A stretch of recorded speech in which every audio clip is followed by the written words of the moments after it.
En esta mañana le invito una vez más a abrir sus Biblias a la epístola de Pablo a los Efesios. Continuamos en nuestro estudio de esta preciosa epístola. Particularmente nos encontramos en el segmento de la epístola donde Pablo está hablando del andar, el tema del andar cristiano, la manera de vivir de un cristiano. Gran parte del Nuevo Testamento, casi todas las epístolas, nos hablan de la conducta del cristiano, cómo un cristiano debe conducirse. En la vida cristiana o la vida de un cristiano, mejor dicho, es radicalmente distinta a lo que era antes de ser cristiano. Por consiguiente, Pablo, en este caso, nos enseña que debemos vivir de acuerdo a la luz de lo que somos. Somos distintos, por lo tanto nuestra vida debe ser distinta. No podemos ser como éramos antes. Eso daría indicio de que no hemos sido redimidos.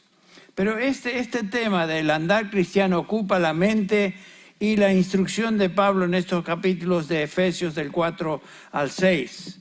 Recopilando lo que él ha enseñado, Pablo enseña que hemos sido redimidos, ahora somos cristianos, ahora somos santos, por lo tanto, dice Pablo, andad como santos. Esa es básicamente la idea de la práctica, el tema de andar como cristiano. Un cristiano es uno que ha pasado de muerte a vida, nos enseña Pablo en esta epístola, por lo tanto su andar debe demostrar ahora que es o tiene nueva vida.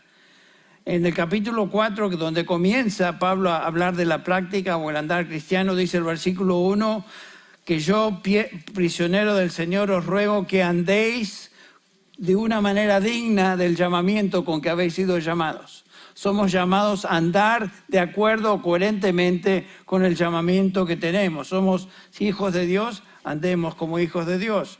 En el mismo capítulo, versículo 17, Pablo dice, os digo pues y afirmo juntamente con el Señor que ya no andéis como andan también los gentiles. Esa era vuestra vieja manera de vivir. No andéis como eso. En el capítulo 5, versículo 1, Pablo nos dice que debemos ser imitadores de Dios y por lo tanto debemos andar en amor como Cristo nos amó. En el capítulo 5, versículo 8, otra vez el tema del andar cristiano, dice Pablo, porque antes erais tinieblas, pero ahora sois hijos de luz, por lo tanto, andad como hijos de luz. Esa es la idea. Y finalmente llegamos al versículo 15 del capítulo 5, donde Pablo ahora nos va a hablar del andar sabiamente, o el andar como hijo de Dios se expresa por un caminar sabio. ¿Qué es eso? Bueno, sabemos que la Escritura nos enseña lo que es un necio. Claramente nos dice Dios que un necio es una persona que vive como si Dios no existiera. Más, la expresión máxima de necedad es decir y pensar que Dios no existe. Leemos en el Salmo 14, versículo 1, dice el necio en su corazón, no hay Dios. Mucha gente que conocemos se declara de esa manera, se declaran ateístas, pero el ser ateo no se limita al intelecto, simplemente no creer en Dios. Una persona puede decir que cree en Dios, pero puede vivir como si Dios no existiera, por lo tanto, ese individuo es un ateo práctico. Entonces, de acuerdo a lo que estamos viendo, si es un ateo práctico, es un necio, es un insensato, porque vive como si Dios no existiera, aunque pudiera proclamar que sí cree en Dios. Estaba hablando con una señorita esta semana y me decía, yo le dije, mira, estoy orando, hace un tiempo que estoy orando por vos, en inglés, por supuesto, no era argentina la chica, así que no le hablé de vos. Y me dice, ¿por qué? Bueno, porque estoy preocupado en tu vida espiritual. No, pero yo creo en Dios. Inmediatamente me dice eso.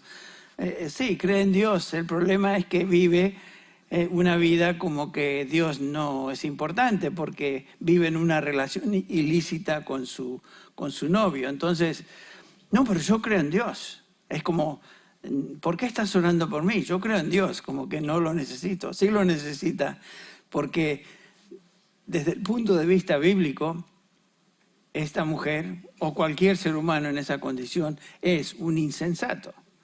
Una persona que vive como si Dios no existiera.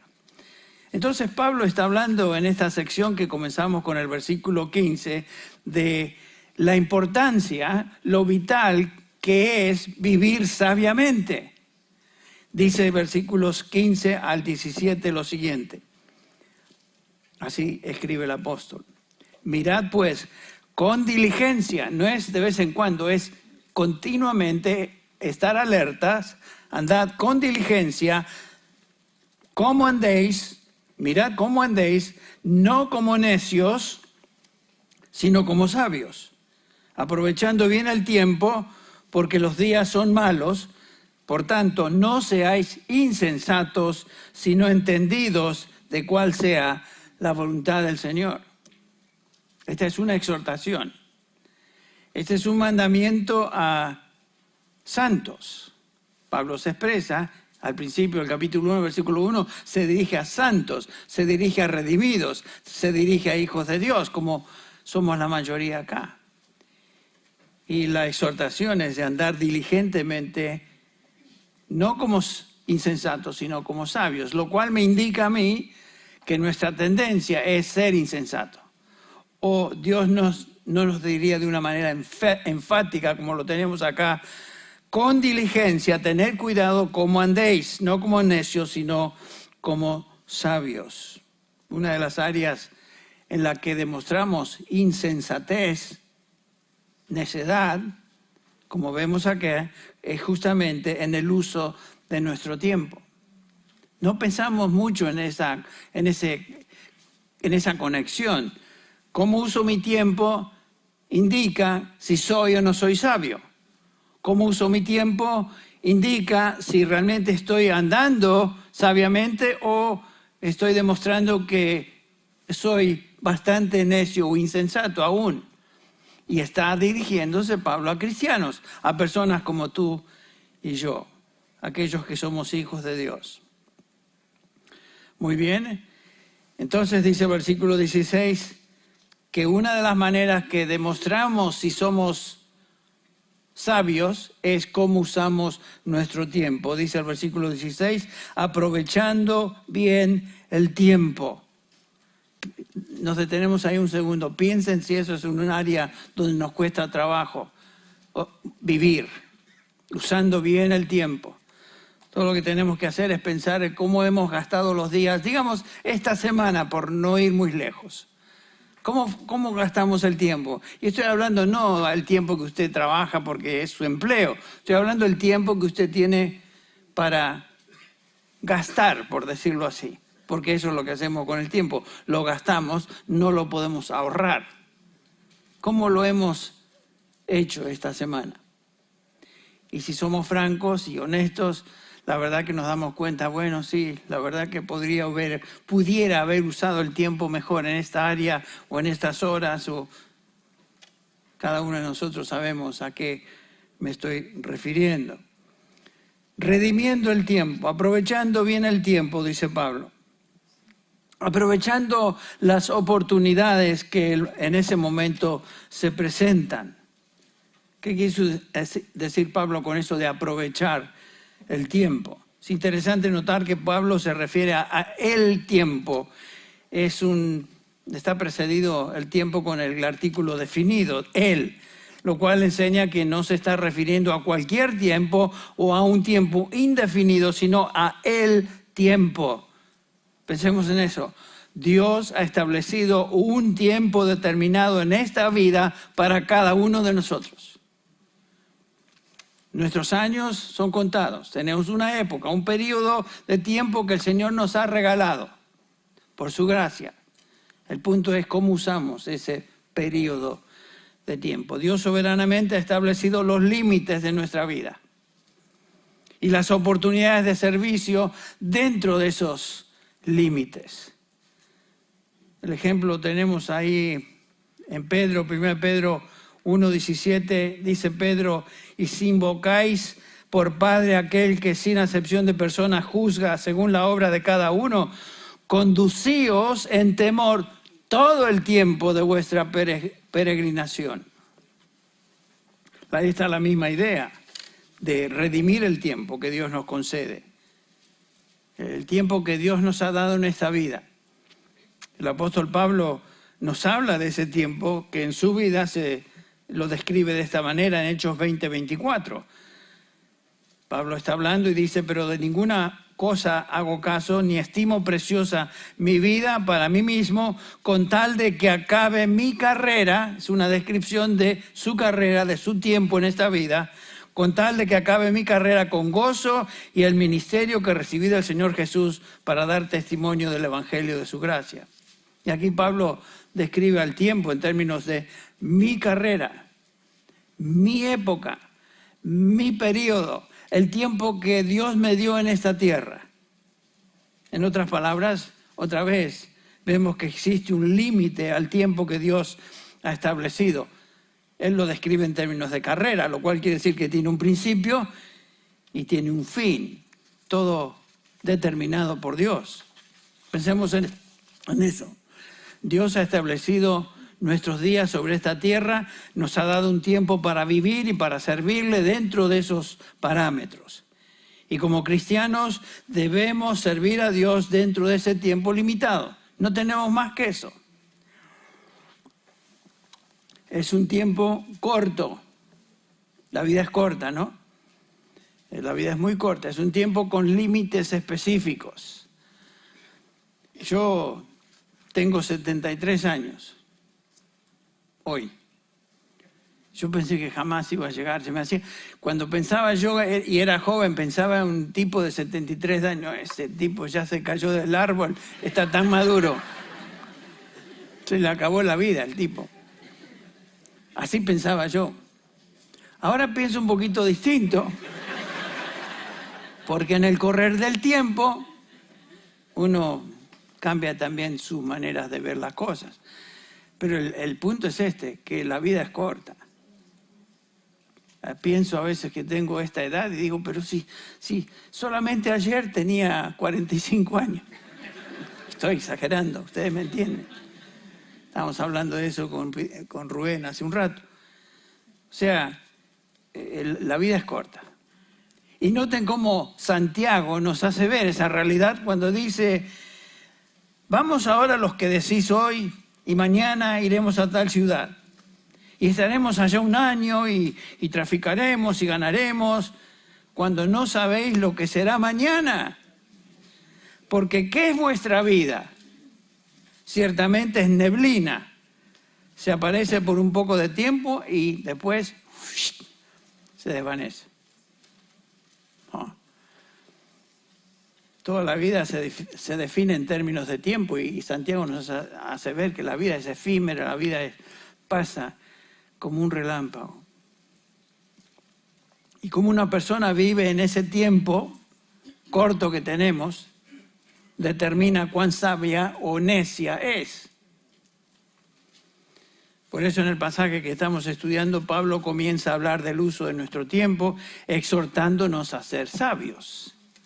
Ser sabios.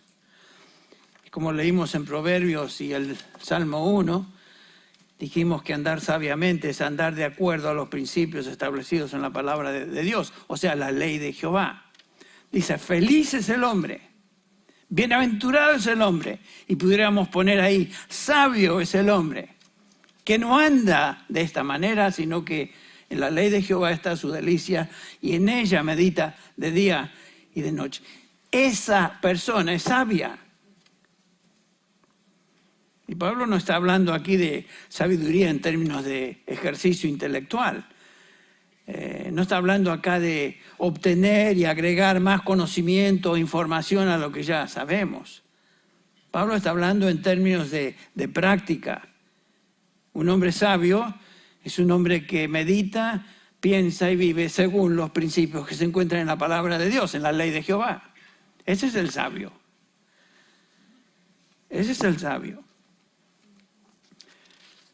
El cristiano es un hombre que ha sido transformado y vive de acuerdo ahora entonces a principios y la nueva orientación de su vida. Desde el momento de su salvación, el creyente en potencia es un sabio.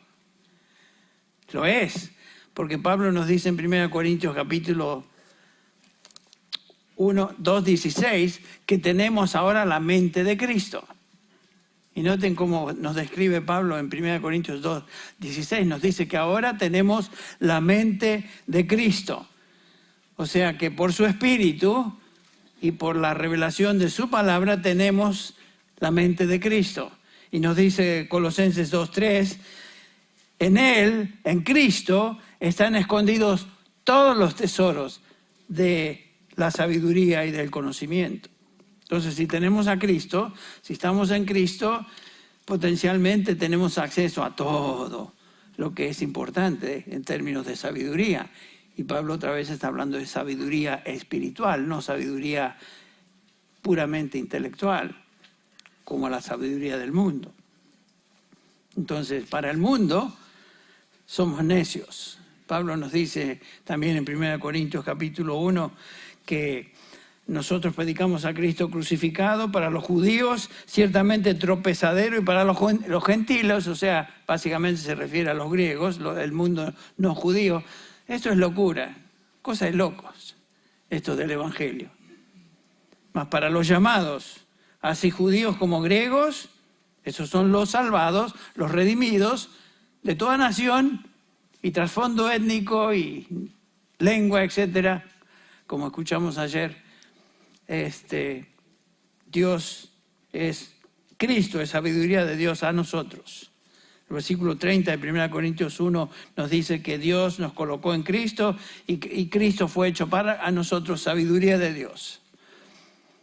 Claro, en Cristo ahora somos sabios, espiritualmente sabios, desde el momento que fuimos redimidos. Pero, por supuesto, esa sabiduría que comenzó en el momento de nuestra salvación crece, continúa, se edifica en la medida que estamos expuestos a lo que Él ha revelado en su palabra. Y crecemos en sabiduría también. El hombre sabio, por lo tanto, como vimos en el Salmo 1, es uno bienaventurado. Es uno que se deleita en la palabra de Dios. Medita en ella. Noten que no es simplemente leer la Biblia, un versículo al año no hace daño, no, sino que la leemos y meditamos en ella, pensamos en lo que dice, rumiamos, como hace una vaca cuando come el césped, cuando come el pasto. Rumea, lo mastica, lo mastica, lo mastica. Eso es lo que debemos hacer en términos de la palabra de Dios. Un hombre sabio es uno que entonces está expuesto a la palabra de Dios, se deleita en ella, medita en ella y finalmente actúa según lo que se encuentra en ella, en la palabra de Dios. Entonces vivir sabiamente, de acuerdo a los principios que tenemos en la palabra de Dios. En segundo lugar, versículo 16 otra vez, para el cristiano vivir sabiamente es vivir consciente de que sus privilegios, su vida es corta, sus privilegios son limitados. Otra vez el versículo 16 dice, aprovechando bien el tiempo porque los días son malos. Estaremos viendo eso en un instante. Otra vez la palabra que ya mencionamos y aquí se expresa, tiempo, no es la palabra cronos que da la idea de tiempo en horas, un calendario. Secuencia de minutos, horas, días, no. Esa es la cronología o cronómetro, de ahí sacamos esas palabras. No es la palabra cronos, sino es la palabra kairos. Y otra vez hago hincapié en esto, se refiere a épocas, a periodos fijos. Pudiera traducirse como oportunidad. Y lo que Pablo está diciendo es que debemos vivir sabiamente, aprovechando bien el tiempo, las oportunidades que tenemos. Tal vez la manera en que usamos las oportunidades del día determina más que ninguna otra cosa cuán sabios o faltos de sabiduría somos. Piensen en eso. ¿Qué sabio soy? ¿Qué tan sabio soy? ¿Qué tan sabia soy? Bueno, comienza a meditar en cómo gastas tus días. ¿Se acuerdan del Salmo 90:12? Un salmo precioso que nos dice justamente, nos insta a ser sabios de esta manera. Salmo 90, versículo 12. Enséñanos a contar de tal modo nuestros días que traigamos al corazón, ¿qué? Sabiduría. Entonces hay una gran conexión, una conexión íntima entre el tiempo, los días y cómo gastamos ese tiempo, cómo lo usamos. Una persona que sabe llevar la contabilidad de sus días, que está consciente y es cuidadoso del uso de sus días, es una persona sabia a la luz de la Escritura. Entonces te pregunto otra vez, ¿cómo es tu día hoy? ¿Cómo va tu día hoy? ¿Cómo fue tu día ayer? ¿Qué tal? Piensa en eso. ¿Cómo será tu día mañana? Y otra vez, pensemos entonces lo siguiente, un necio, un insensato, despilfarra sus días, despilfarra sus oportunidades. Y todos hemos hecho eso, de vez en cuando. Hemos despilfarrado las oportunidades y el tiempo que el Señor nos ha dado X día o X periodo. Un sabio las considera y las utiliza aprovechándolas. Yo creo que les conté esto en el pasado y no es algo que me recuerda algo lindo en mi vida, sino todo lo contrario, algo triste, donde justamente no aproveché bien el tiempo y en ese momento fui un necio. Ya creyente, por supuesto, esto sucedió años atrás, se me rompió el vehículo, se me detuvo ahí en camino a Temécula, iba a visitar a mis padres, no me acuerdo, algo así. Y ahí en Murrieta se me descompuso el auto, entonces me salí y estaba yo como normalmente hago cuando no me salen bien las cosas. ¿Por qué me habrá pasado eso?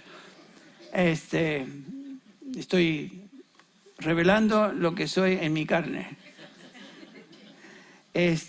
Bueno, resulta que viene un muchacho, un señor, no me acuerdo su edad, en los 40, empezó a hablar conmigo y era un individuo que obviamente tenía necesidades, me empezó a hablar de su casa, de su mujer, de su deseo de tomar y emborracharse y qué sé yo, y yo estaba pensando en el auto en lugar de estar pensando en él. Y bueno, ya pasó todo, pero yo me di cuenta, este hombre tiene necesidad. Y yo aquí estoy enfocado en mi auto. Y mi situación negativa en ese día. Y bueno, para hacerles la historia corta, él se fue, yo me fui y nunca le hablé del Señor. Hasta este día siento eso. ¡Qué dolor! A lo mejor era la única oportunidad que este hombre tenía y yo despilfarré esa oportunidad. Entonces, eso es una ilustración de cómo no usar el tiempo. Por eso Pablo dice, tened cuidado diligentemente de cómo andéis. No como necios. Henry hace tantos años en esta oportunidad fue un necio, sino como sabios, usando bien el tiempo, utilizando el momento, la oportunidad y aprovechándola. Y no lo hice. Qué triste. Y la razón que Pablo nos dice que debemos aprovechar las oportunidades es porque los días son malos. Fíjense. ¿A qué se refiere? ¿Qué quiere decir eso? Que los días son malos. Bueno, Pablo puede que tenga en mente los días en términos generales, los días que estamos viviendo donde el mal y la corrupción reinan. Puede ser, cada día es malo, cada día tiene sus oportunidades que como cristianos debemos usar y redimir para la gloria de Dios. Pero el punto es que los días son malos. Pueden ser los días en general, puede ser que Pablo se esté refiriendo a los días que estos cristianos en Éfeso estaban enfrentando.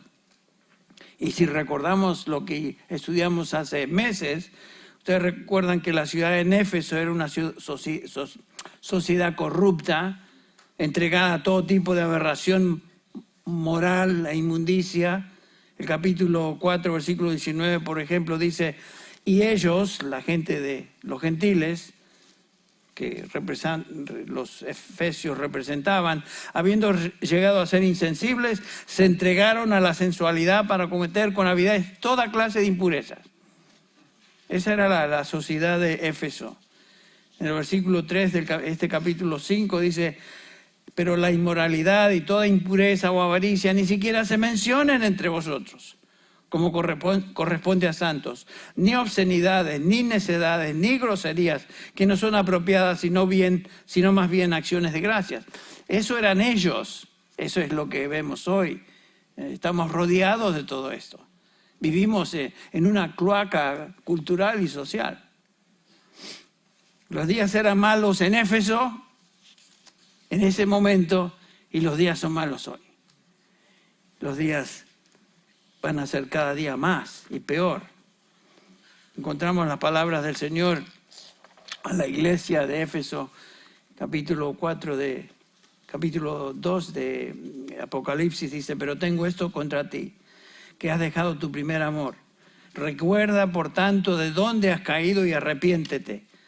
Haz las obras que hiciste desde el principio. Si no, vendré a ti y quitaré tu candelero de su lugar si no te arrepientes. La iglesia de Éfeso no se arrepintió y su candelero de testimonio fue removido y la iglesia dejó de existir. Los creyentes de Éfeso no aprovecharon bien el tiempo, el periodo que Dios les había dado como iglesia. Se perdió.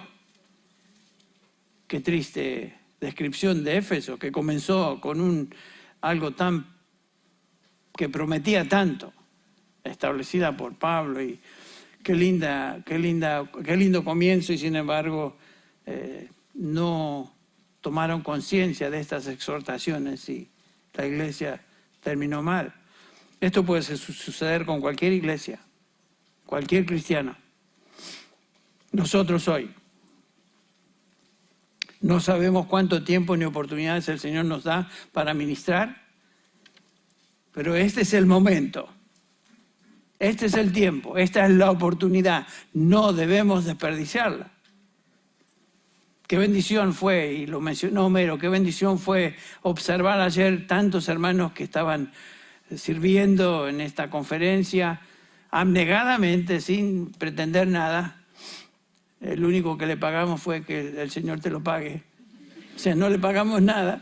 Estaban ahí porque querían servir y lo hacían con tal gusto. Y qué lindo es ver eso. Qué ánimo trae a los que recibimos el beneficio de ese servicio. Y, por supuesto, eso se traduce a lo que los creyentes en nuestra congregación hacen cada semana. Después de cualquier evento, después del servicio, siempre están sirviendo. Qué lindo es ver eso. En otras palabras, están aprovechando el tiempo. Entendemos la urgencia de andar con diligencia usando bien el tiempo, según este pasaje. Entonces, el mundo ni los días serán mejor. A veces pensamos, bueno, a lo mejor las cosas cambian. De una vez que pase el COVID, todo va a estar mejor. ¿Está todo mejor? Bueno, podemos ir a la iglesia tranquilamente, los que estamos vacunados, y la mayoría estamos vacunados, y los que no, ya se agarraron el COVID hace un rato, por lo tanto están vacunados naturalmente. Entonces estamos aquí reunidos, ¿no? Ha cambiado, están mejor las cosas, no tenemos que usar máscara, fenómeno. Pero en general los días no han cambiado mucho. Y más, Pablo nos dice que los días serán peores. Hablando de problemas morales, 2 Timoteo 3:1 dice: pero debes saber esto, Timoteo, que en los últimos días vendrán días difíciles, peligrosos. Pudiera ser traducida esa palabra como salvajes. Y es lo que estamos viendo. Los días cada día más salvajes, más terribles. Todo lo que sucede en estas manifestaciones en diferentes ciudades, gente que rompe, quema y destruye, roban. ¡Qué terrible! Eso no se veía antes. Por lo menos no con la intensidad que se observa hoy. Los días son malos y la palabra de Dios nos dice que serán peores. Tenemos que redimir el tiempo, por lo tanto, en el día, en el tiempo que tenemos, en este periodo. La palabra aprovechar el tiempo, redimir, esa exagorazo, que quiere decir justamente comprar o redimir. Se usaba, por ejemplo, para referirse a la compra de esclavos con el propósito de darles libertad.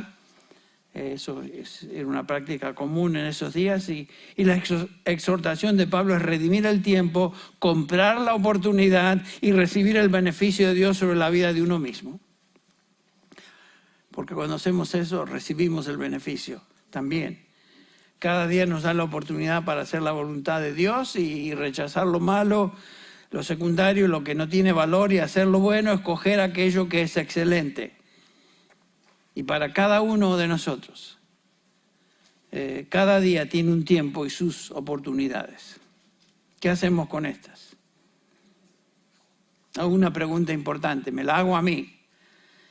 Estoy tomando el tiempo necesario para cultivar mi relación con Cristo. Ese tiempo es vital cada día. Si no comenzamos con nuestro tiempo a solas con Dios, como estuvimos estudiando, ya perdimos el tiempo. Y como dice uno de los puritanos, mi primer pecado del día es el que da lugar al resto de los pecados. Si yo me equivoco y no aprovecho el tiempo a solas con el Señor, ese es el primer tropiezo del día. Porque no he dado la prioridad que Dios tiene, y nos acordamos de la ilustración entre María y Marta, que Marta estaba muy ocupada, y esto nos explica a muchos de nosotros, muy ocupados, tantas cosas que hacer, pero no damos el tiempo importante que el Señor le dice a Marta, tu hermana María ha escogido. Y esa es la buena parte. Y eso no le será quitado. Entonces, nos podemos identificar en cualquier momento con una de estas dos siervas del Señor. Y saben que todos nosotros tenemos el mismo tiempo, las mismas horas del día. Todos. Todos tenemos 24 horas al día y 12, 12 ciertamente podemos usar. Parte de eso es durmiendo, pero la segunda parte, pero ¿cómo estamos usando el tiempo durante el día? Estamos meditando, estamos leyendo libros que nos ayuden a crecer en nuestra fe espiritual, nuestra vida espiritual. Estamos compartiendo la palabra con otros, como mencioné hace un rato, a veces no lo hacemos y perdemos esa oportunidad. Estamos sirviendo al Señor con nuestros dones. Eso es usar bien el tiempo. Y como dije, es el mismo tiempo que todos tenemos. ¿Cómo estamos usando esas horas? ¿Lo estamos redimiendo o lo estamos perdiendo? Dios nos da cada día a nosotros el mismo tiempo. ¿Cómo lo estamos usando? Una pregunta de hacernos cada día. En Gálatas 6:10, Pablo dice, así que entonces hagamos bien a todos según tengamos oportunidad, especialmente a los de la familia de Dios. O sea, Pablo está diciendo, miren, hagamos el bien a todos, pero especialmente dice a los de la familia de Dios, a los redimidos, a los hermanos en Cristo, en la iglesia, aquellos que pertenecen a Dios. Y como mencioné hace un ratito, qué lindo era ver ayer a los hermanos sirviendo a otros hermanos. Están haciendo justamente eso, especialmente a los de la familia de la fe. Cuando Dios nos da la oportunidad o una oportunidad, tenemos que usarla para su gloria y, por supuesto, el bien de otros. Me recuerda lo que Pablo subraya en el capítulo 15 de Romanos, versículo 1 y 2, dice Pablo, así que nosotros, los que somos fuertes, debemos sobrellevar las flaquezas de los débiles y no agradarnos a nosotros mismos. Cada uno de nosotros, dice Pablo, agrade a su prójimo en lo bueno para su edificación. Eso es usar bien el tiempo. Usar los dones y habilidades que el Señor nos dio para el bien de otros es redimir el tiempo. Estamos redimiendo el tiempo, estamos usando las oportunidades de servicio que Dios nos da con nuestra familia, con nuestros hijos, nuestras esposas, nuestros hermanos en Cristo, etc. El tiempo, como dije, las oportunidades o el tiempo y las oportunidades se usan o se pierden, porque se va el tiempo y ya no se puede redimir, se fue. Y Dios te está dando oportunidades hoy, nos está dando oportunidades hoy. El futuro no es garantizado. Llegará el momento el tiempo llegará cuando tenemos que rendir cuentas ante el Señor. ¿Qué hicimos con el tiempo que Él nos dio? El tiempo y las oportunidades, como vimos, son limitadas. Debemos vivir sabiamente, aprovechando, redimiendo el tiempo. Otra vez, el cristiano sabio vive de acuerdo a los principios de vida en la palabra de Dios, es consciente de sus privilegios y que sus privilegios son limitados. Y en tercer lugar, es lo siguiente: el cristiano sabio busca la voluntad de Dios para su vida. Busca la voluntad de Dios para su vida. Esa es una meta continua en la vida de un creyente, buscar la voluntad de Dios para nuestra vida. Por supuesto, la buscamos orando, pidiendo que el Señor nos dé sabiduría. Obviamente Santiago nos enseña que si alguno tiene falta de sabiduría, ¿qué va a hacer? ¿La va a comprar al mercado? No, pídala a Dios, el cual da a todos abundantemente y le será dada. Pero pida con fe, dice el versículo 5, qué interesante. En la sabiduría, creo, entonces comienza buscándola, comienza pidiendo que el Señor nos dé sabiduría. El Salmo 119, versículo 18, abre mis ojos, Señor, abre mis ojos y miraré las maravillas de tu ley. Si la sabiduría se encuentra en la palabra de Dios, entonces debemos pedir que Dios nos dé sabiduría para entender la palabra de Dios.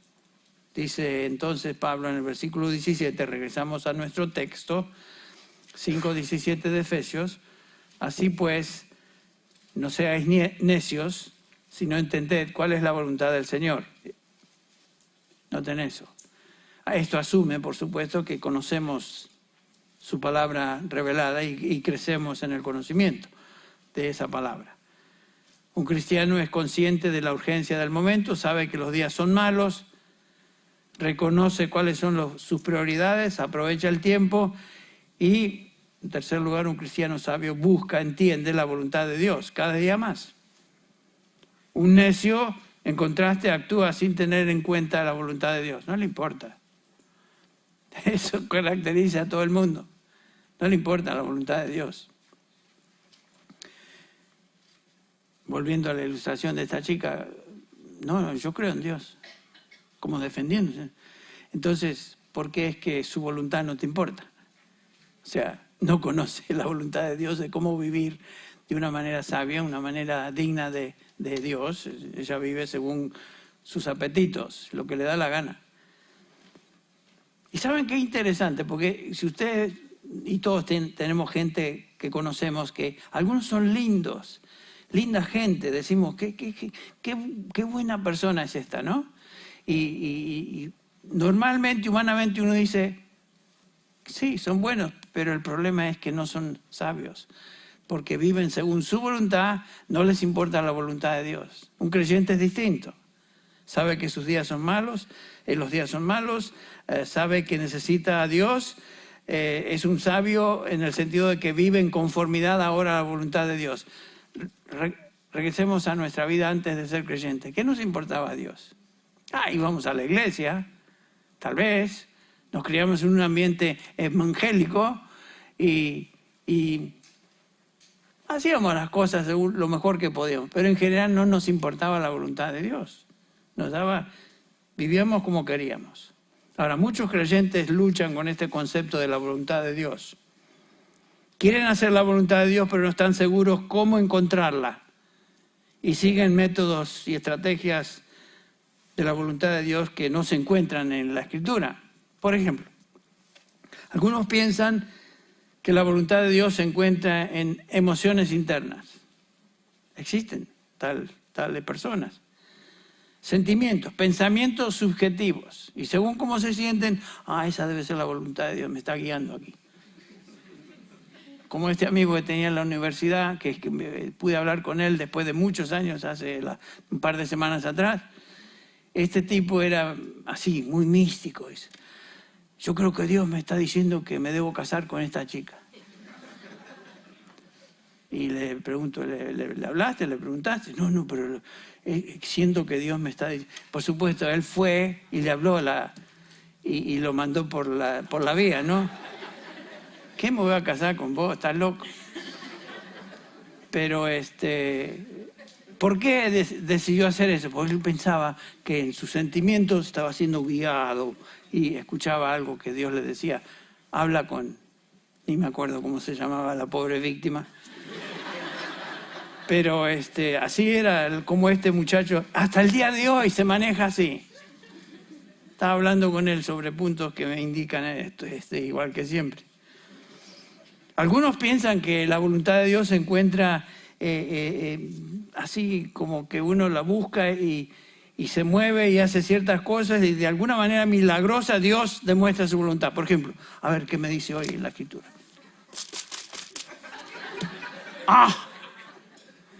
Aquí está la voluntad de Dios para mi vida hoy. Al atardecer, sus discípulos descendieron al mar. Ahí está. Voy a ir a la playa. Voy a descender al mar y voy a buscar su voluntad. Ahí está. Dios me habló. ¿Cómo que te habló? Su palabra dice. Hay gente que funciona así. Algunos de ustedes tal vez funcionan así, no sé. Dios no promete mostrarnos su voluntad por medio de sueños, por visiones, por circunstancias extrañas o milagrosas. Sin embargo, Dios desea enseñarnos su voluntad. Y su voluntad no se encuentra en estas cosas que estoy mencionando. Su voluntad se encuentra en su palabra. No específicamente en particulares que Dios tiene para mi vida personal, pero sí por medio de principios que Él ha revelado en su palabra que podemos encontrar su voluntad. Dios no me va a decir a mí con quién casarme, o como este individuo pensaba. Dios no va a decirme qué trabajo tomar. Así en voz clara y que yo vaya la palabra, el trabajo tuyo va a ser tal. No.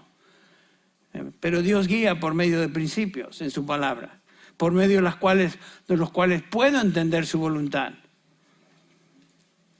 Ahora, hay declaraciones, para comenzar, que son claras, explícitas en la palabra de Dios en cuanto a su voluntad para cada uno de nosotros. Ahí sí no hay falla. Ahí sí podemos entrarle sin ningún lugar a dudas. Por ejemplo, nos dice claramente la Escritura en este mismo capítulo de Efesios 5, sin ir muy lejos, que Dios quiere que seamos llenos del Espíritu. Noten cómo dice el versículo 17. Entended cuál sea la voluntad de Dios. Ya lo leímos. ¿Cuál es? Versículo 18. No os embriaguéis con vino, en lo cual hay disolución, sino sed llenos del Espíritu. Bueno, eso es una declaración explícita. Dios quiere que camine y sea lleno del Espíritu Santo. Si vamos a Gálatas 5, que es un pasaje bastante paralelo, nos indica el pasaje, el versículo 16, que Pablo ahora manda a los creyentes, como mandó a los efesios, ahora a los gálatas, andad en el Espíritu y no satisfagáis los deseos de la carne. Capítulo 5 de Gálatas, versículo 16. Porque el deseo de la carne es contra el Espíritu y el del Espíritu contra la carne, y estos se oponen entre sí para que no hagáis lo que quisierais. Claro, queremos saber la voluntad de Dios, ahí está una declaración específica. Otra declaración específica la tenemos acerca de la voluntad de Dios, la tenemos, por ejemplo, en 1 Tesalonicenses 4:3. Claramente dice ahí, 1 Tesalonicenses 4:3, esta es la voluntad de Dios, vuestra santificación. ¿Quieres saber la voluntad de Dios? Dios quiere que seas santo en tu manera de vivir. Que os apartéis, dice Pablo, de fornicación. Apartados de todo aquello que es fornicación, inmundicia, Y esa es la voluntad de Dios para los creyentes. La voluntad de Dios es nuestra santificación. Que vivamos piadosamente, santamente, como lo expresa Pedro, 1 Pedro 1, 14.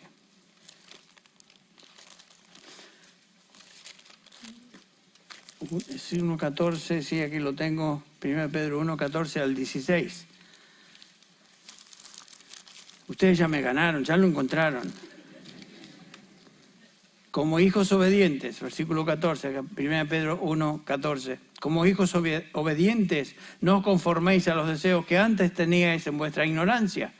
Esa es la manera de vivir, somos distintos. Versículo 15, sino que así como aquel que os llamó es santo, así también sed vosotros santos en toda vuestra manera de vivir. Y luego Pedro hace referencia a Levítico, capítulo 11 de Levítico, donde dice claramente, porque escrito está, sed santos porque yo soy santos. Esta es la voluntad de Dios para nosotros, que seamos santos. Hay muchas cosas que son tan claras que no tenemos que tratar de averiguar qué es. Ahí está. En 1 Pedro 2, Dios quiere que seamos sumisos a las autoridades que Él ha establecido. Noten eso. 1 Pedro 2:3. Por causa del Señor, someteos a toda institución humana, ya sea al rey como al superior o a gobernadores, como por Él enviados para castigo de los malhechores y alabanza de los que hacen el bien, porque esta es la voluntad de Dios. Claramente tenemos que someternos a los que Dios ha puesto como nuestros gobernantes. ¿Nos caen bien? ¿Nos caen mal? ¿Sirven? ¿No sirven? No importa, porque el gobernante fue puesto ahí por Dios. Por lo tanto, su voluntad es que nos sometemos a la autoridad. Ahora, siempre y cuando el gobernante no nos manda a hacer cosas que Dios prohíbe. Esa es la idea. Es la voluntad de Dios que vivamos dignamente como ciudadanos de nuestro país y en sumisión a las autoridades que fueron puestas por Él mismo en ese lugar. Cuando miramos nuestro gobierno hoy y vemos tantas cosas raras,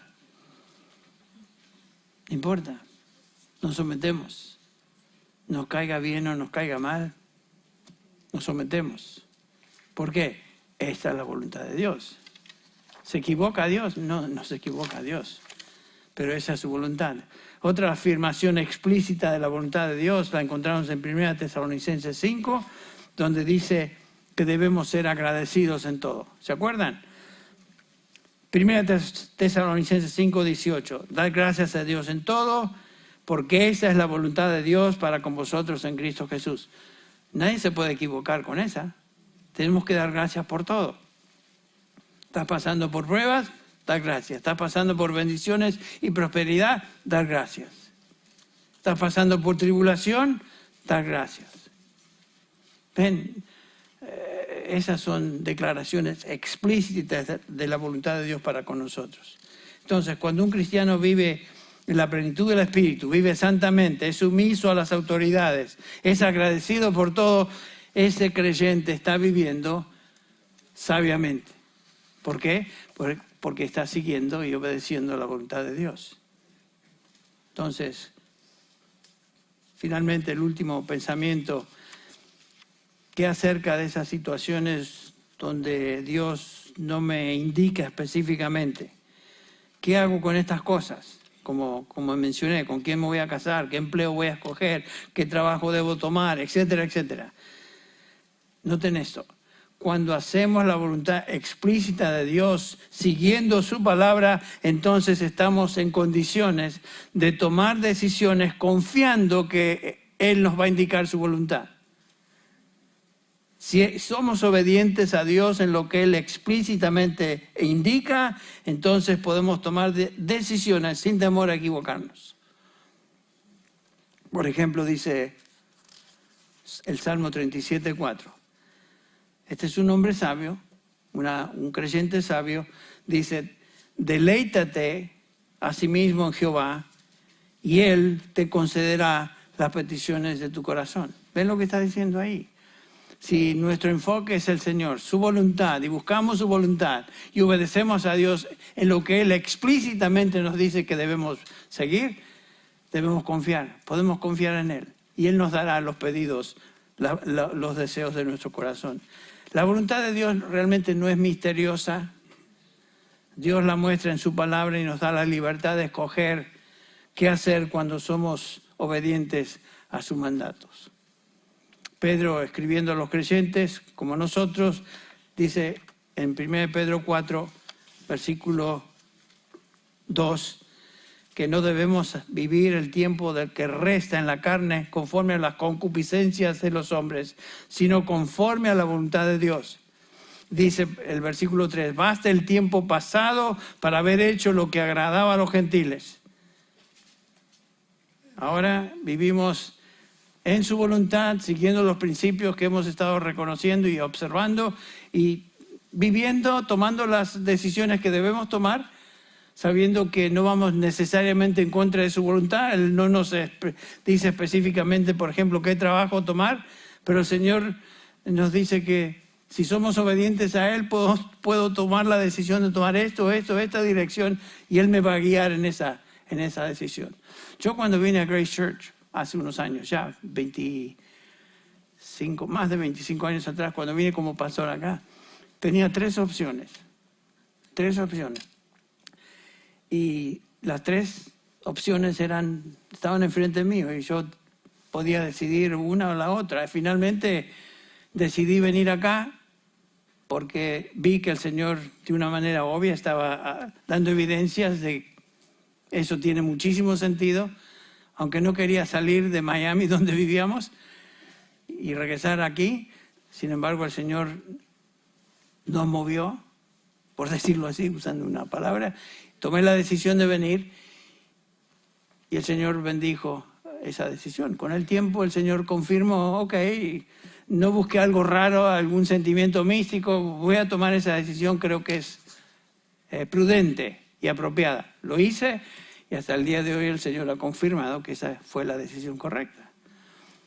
Es su voluntad, era su voluntad, y pude tomar esa decisión porque estaba siendo obediente a todas las demás claras y explícitas manifestaciones de su voluntad en su palabra. Bueno, a la luz de todo esto y principios que hemos visto, ¿qué tal es nuestro andar? ¿Es sabio? ¿Estoy andando sabiamente? Pensemos. Pero vamos a terminar con una palabra de oración. A la luz de lo que hemos considerado hoy, que el Señor continúe obrando en nuestra vida y dándonos sabiduría. Vamos a orar. Señor, sabemos que la sabiduría en última instancia viene de ti, viene de tu palabra. Tú nos dices que si alguno tiene falta de sabiduría, pídala a Dios, el cual da a todos abundantemente y le será dada. Esto es lo que hacemos ahora, Padre. Señor, danos sabiduría esperando que tú la darás. Oramos esto como hijos tuyos que confiamos en ti y en tu palabra, en el nombre de Jesús. Amén.